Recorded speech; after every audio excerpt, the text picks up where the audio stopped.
everyone, let's try a new winter doodle with this little penguin buddy. I'm gonna start out by doing the overall shape. It gives me a better foundation to add these details, but you can feel free to print this sheet out, follow these directions any way you want. This one it's been tricky for me. I've actually practiced this a few times and I've only liked the way it came out just a couple times, and it always has to do with the shape of his body. So let's try. I'll see if I can draw it right next to him, if it'll come out a little bit better. Let's see. Sort of thinking this looks like a round teardrop, but not very tall. So I'm going to use that sort of shape for the body. I guess it comes out even more up here.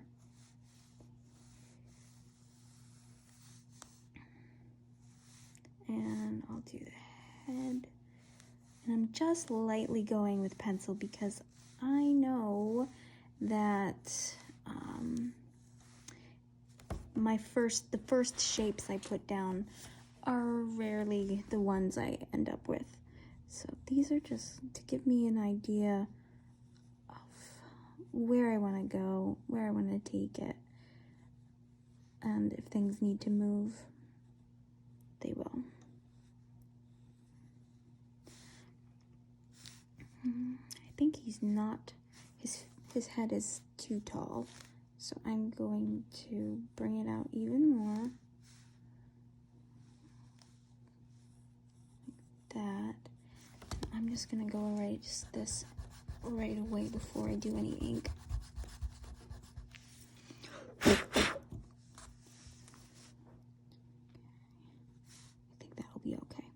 And I blow the pencil shavings, or I mean the eraser dust, so I don't like push the graphite around, if that makes sense.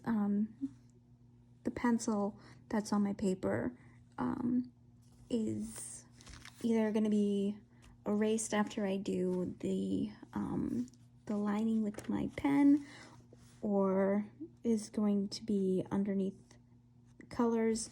So I just don't want the white paper to get all cloudy. You can see it. Sometimes it happens if you really work an area and your hand smudges it. So I'll just blow the dust away.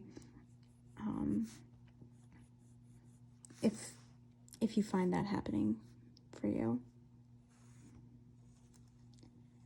Okay, so that'll be our scarf.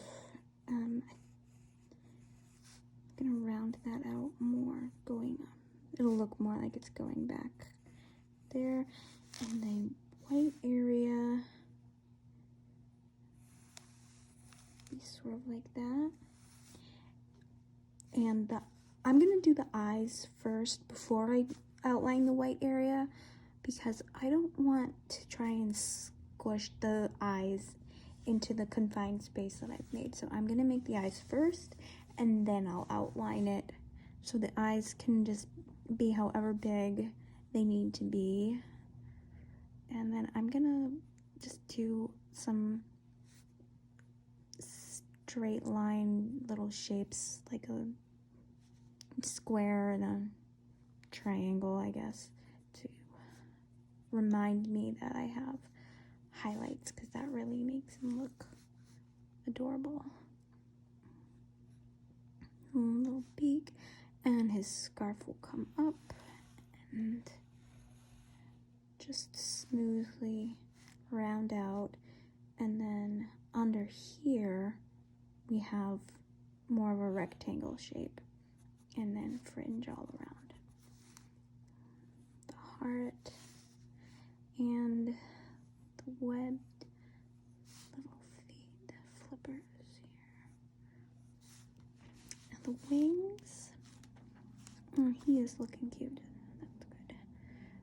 The wings come out right underneath the scarf, okay? And then a little flick back to meet the body. Sort of flatter, more flat than that. Come out like that, and then dips in, flicks out, and then back to meet the body. A little bit of a curve, but mostly flat. Okay, that is a cute little sketch. I love him. So I'm thinking, I don't know if we really need to outline it because there's so much black anyway that's gonna go down, but let's go over it. He's tiny. It won't take too long.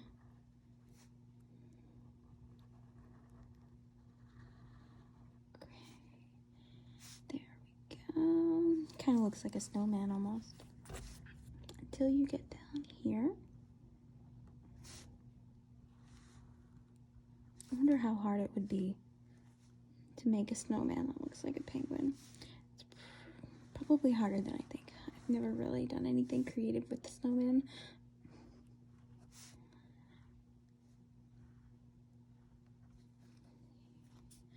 One time my in-laws made a snow lion with help from my brother-in-law, and it was huge in their backyard. They get more snow where they are. And I remember my friend as a kid, he made a dragon. Most I ever do is sticks for arms, and if I'm feeling really fancy, I'll bring a scarf out. I just like rolling them up. Rolling up those big... My snowmen always come out looking like Lego snowmen. They're like blocky. I wonder if I could make a penguin snowman this year. I probably could if I tried. Now with these stripes, I'm going to make sure that the downward scarf portion, the stripes are going a different direction than the horizontal. So it looks, you know, it's obvious that it's the same scarf folded a different way.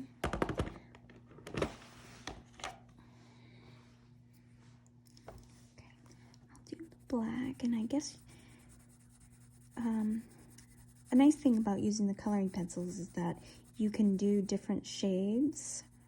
So if I want the end of his flippers to be not quite as dark, I'll just ease up on the pressure.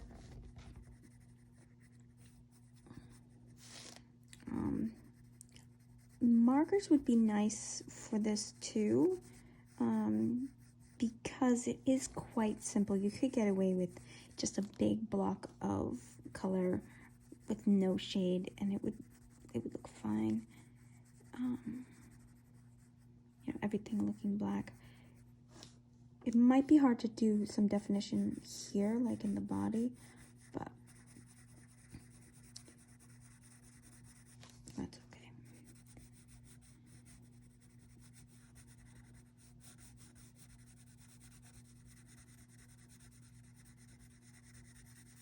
I do think, like with the coloring pencils, you can sort of hide your marks.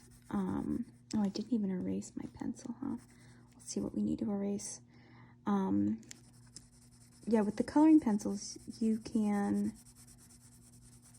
sort of hide the strokes you're taking. Whereas if you're doing pen or markers or gel pens, you're doing a bunch of lines, you're going to see the straightness of it. You're doing circles, you're going to see that. With the coloring pencils, you can just slightly do small little circles to do an area, and it just looks a little bit more of a solid block. Now, I do have some markers at home. They're alcohol markers, and those are really nice without showing the individual marker strokes that you take as you color. Those ones blend very well. I really like those. I had never used them before last year. Really good, but they do bleed through the paper. So if you're doing a coloring book or a card on with something on the other side, an alcohol marker's 100% showing through. Definitely.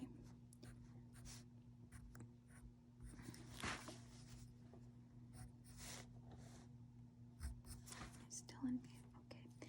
And then I do this white area. There we go.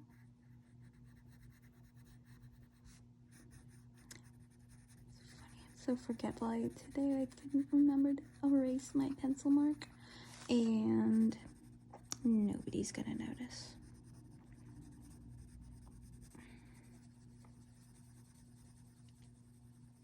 I like to do the so I'm imagining, he's gonna be round, and so the outer edge is gonna be darker, and it can give you sort of that roundness implied just with pushing down a little bit harder. And the feet, where they're close to the body, I'm going to push down harder because they are going to be a shadow from his belly.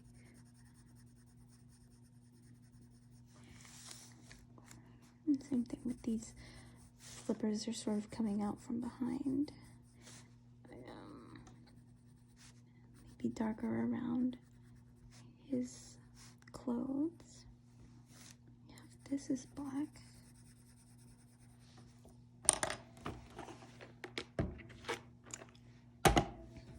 Poor Penguin, his heart's black. I've got a black heart too, Penguin.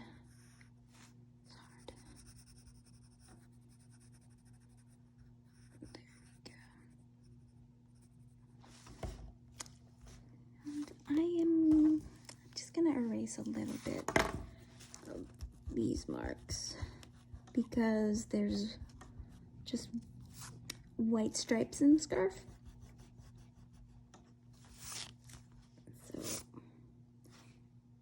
yeah, I want the white areas to look better, bright. Okay. And now I left little shapes in there to remind me to do highlights for his eyes, and sometimes I like to do that where let me practice on the side first. I'll do a circle and then do sort of like a curly Q, and then I'll leave I'll color in the middle circle, sort of like an old phone cord, just like that. And then I'll leave this white, and I'll color in the middle. And it gives me sort of, I like the way they line up, the highlights. So I do this circle, and then I'll do a curly Q. And just color in around them. But that's just how it makes sense for me in my brain. And it comes out okay. Yeah, cute. The red little pom-pom. So I'm gonna go darker towards the middle so it looks more dense.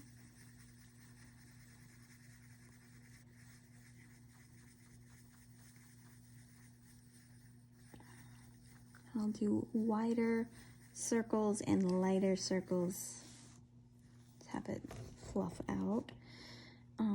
Let's see, polka dots, you always want to do any pattern you're doing, make sure some of them are cut off and go down to the sides, so that it gives the impression that the pattern continues all around.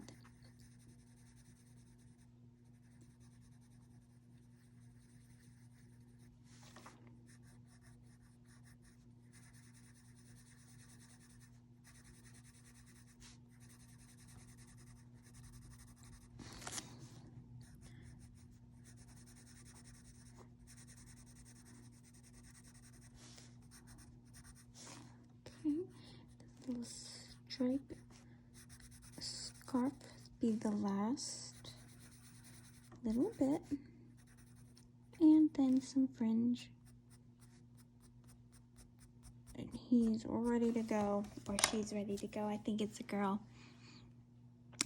She's adorable. She's gonna go sledding. She's gonna enjoy the snow, and I hope you guys enjoy the snow and enjoy your coloring and drawing. Bye.